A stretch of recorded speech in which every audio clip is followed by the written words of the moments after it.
Hello and welcome everyone to all the listeners out there, all the listeners and viewers, of course. Today is the 1st of June, and let's see what else is trending, what is trending across the world, across social media. The first piece of information that managed to grab my attention was the state of Kerala. The state of Kerala is usually portrayed as a state that has the maximum number of literacy, although their definition of literacy is quite flimsy. But let's see what else is going on in the state of Kerala. So, the High Court of Kerala has passed an order. All right, and the order says that the removal of illegal religious structures on state land, irrespective of whichever religion it is, it will be removed. So, every state has some proportion of the land in that particular state that is under the government control. And over a period of time, what happens is people, they encroach on those lands, and they build up illegal structures, and more than often those structures are religious structures, and then there is some sort of reluctance to get rid of those structures because then we are somewhat apprehensive about hurting the religious sentiments of some of the communities that we have. Of course, the sentiments of the majority are never an issue. All right. One more thing that is trending all across social media was one of the air hostess. I'm not really sure what her name is, but yes, her name is Surbhi Khatun. She is an Air India a cabin crew member, and she was caught red-handed on Kerala Kannur airport. She was carrying 1 kilogram of gold, and guess where it was? Yeah, it was in a place where sun does not shine. Yes, she was carrying it inside her anus, her rectum, and she was apprehended by the airport authorities, and they recovered 1 kilogram of gold. I wonder about the person who actually managed to retrieve that 1 kilogram of gold from her anus. We don't know. Okay, yeah, this has been a persistent problem in the state of Kerala. If you just Google it and find out from the internet, Kerala has had this problem of illegal smuggling of gold from the Gulf countries. So there have been many instances. Very recently, even there were allegations on the chief minister, that is Pinarayi Vijayan. Some of the members of his office and his secretariat were also involved in a gold scam. So yeah, Kerala has this persistent problem of smuggling of gold and illegal contraband from the Gulf countries. And also, it's very interesting to note that majority of the diaspora in the Gulf countries belongs to the state of Kerala. Okay, all these can't be coincidences. Okay, a rational mind would obviously think otherwise. Okay, all right. Today is supposed to be the last phase of the elections that are going on right now. The largest democratic exercise in the entire world. Okay, a country with a population of close to 2 billion people is undergoing an election. So this is an undocumented wonder, and there are multiple books written on this by many chief election commissioners in the past. So I really encourage all of you all to look into it, because it definitely is an undocumented wonder. Because we have many, I'm guessing somewhere close to 540 plus Lok Sabha seats, and conducting elections all across our country for all the seats. It's a monumental feat. And yeah, today is the last day, and according to the exit polls doing round on the internet, obviously it is the BJP that is going to win. But you never know. Okay, there might be some surprises in there. Okay, there are a few hotly contested seats such as Raebareli and many others. Okay.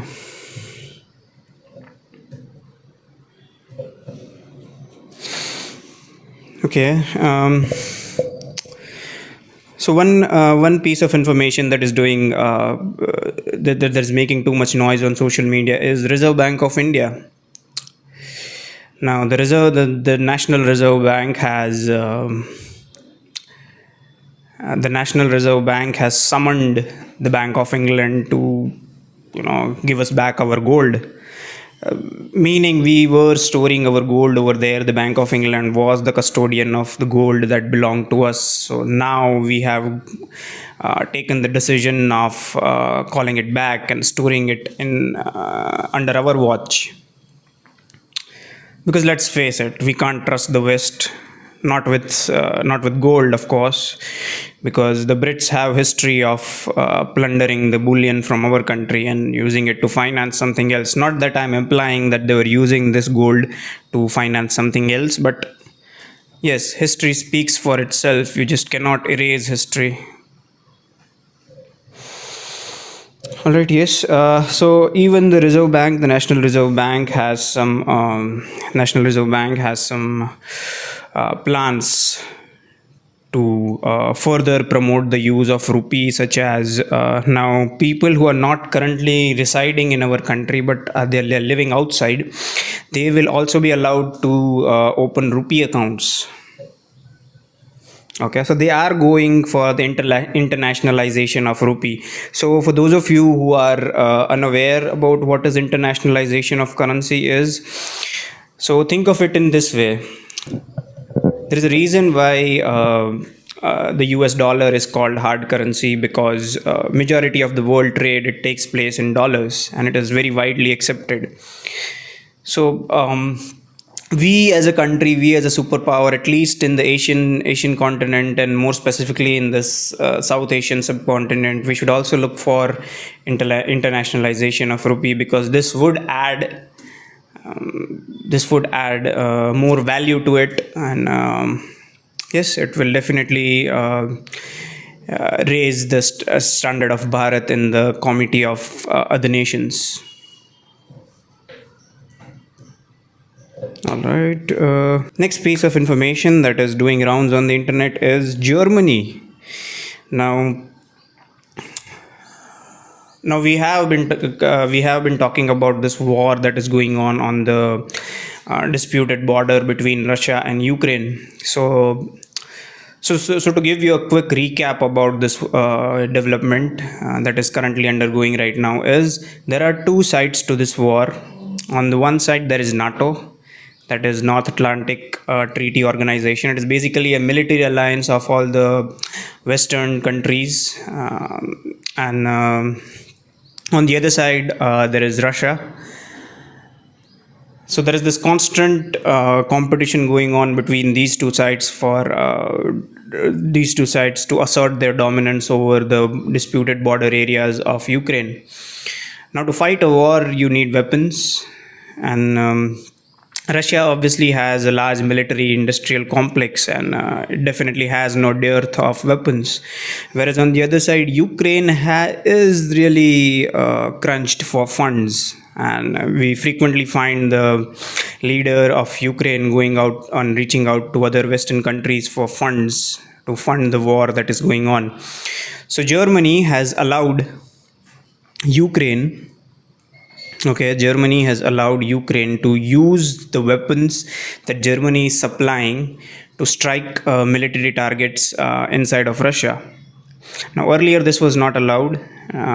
Even so, basically, Germany is following in the footsteps of United States, because United States very recently also passed an order allowing Ukraine to use the weapons that United States is supplying to it to target military establishment inside the territory of Russia.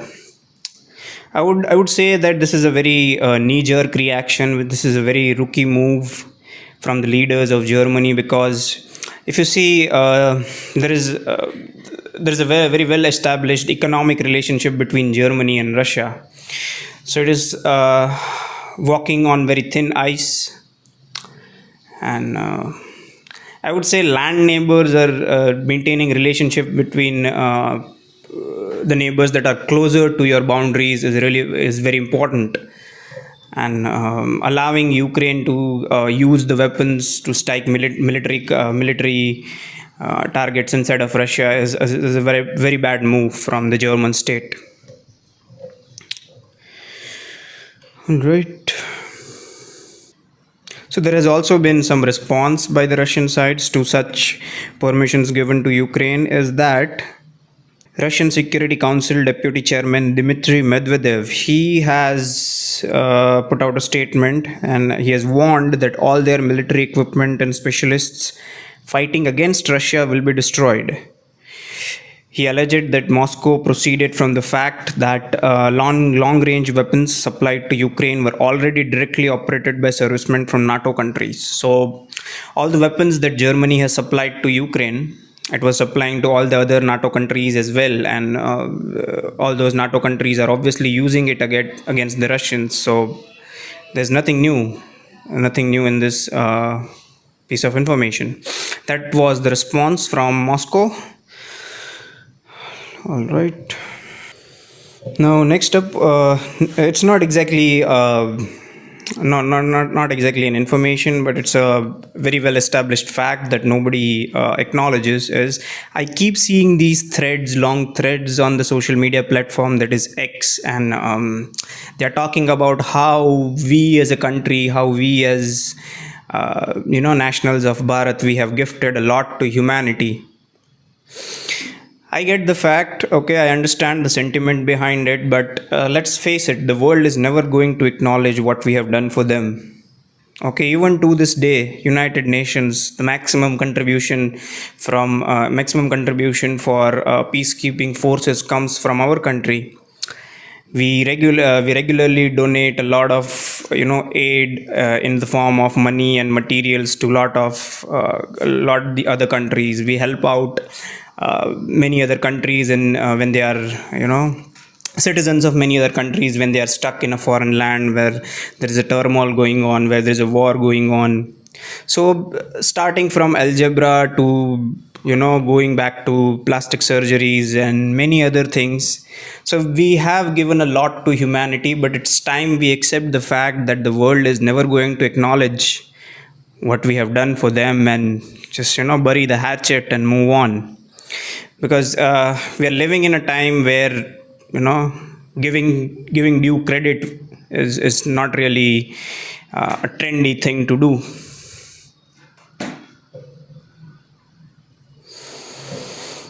All right.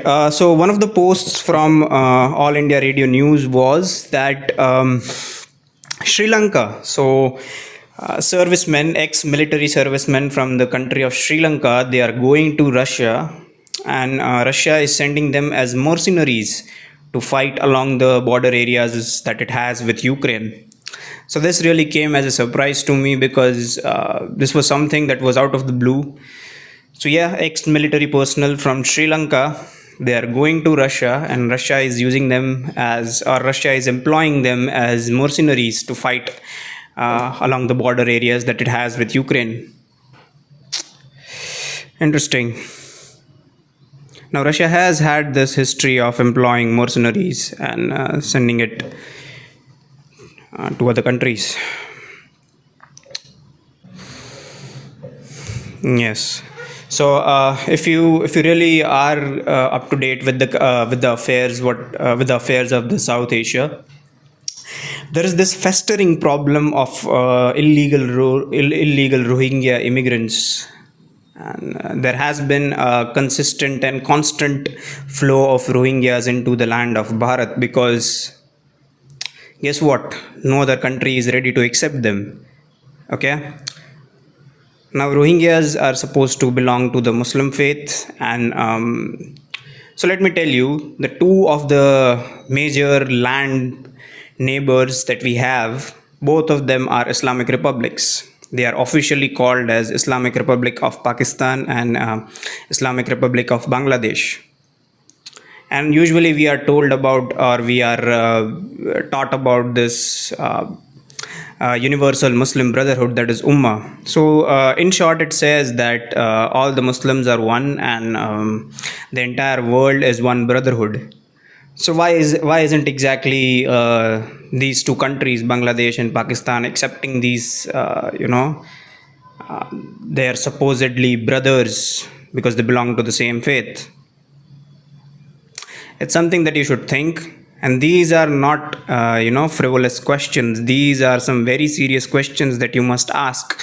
Why is it always that Bharat has to be this benevolent big brother? Okay? Think about it.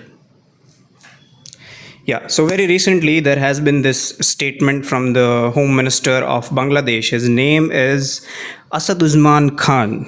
Okay, he has said, this is his statement, that no more Rohingyas or Myanmar nationals will be allowed to enter Bangladesh. Now, to be fair, Bangladesh has already accepted a lot of Rohingyas, and they are coping up with the